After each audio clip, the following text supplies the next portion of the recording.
Hello everyone, here is Krista, and today I want to share useful tips in our kitchen cleaning.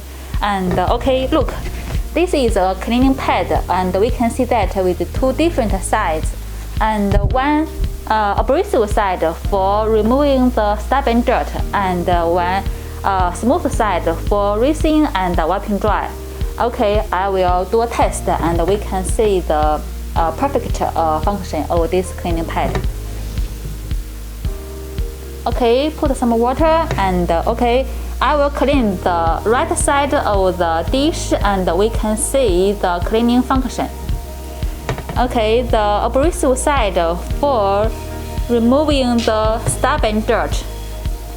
Okay, and the smooth side for wiping dry. Okay, that's the function of this cleaning pad. And because of the abrasive fiber, it can remove the grease and grime with a minimum of detergent and water.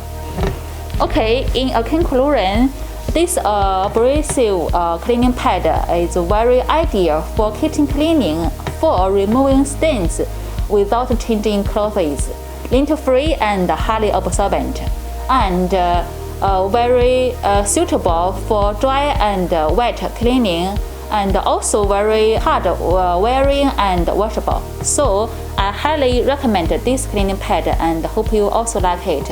Okay, this is today's sharing, and see you next time.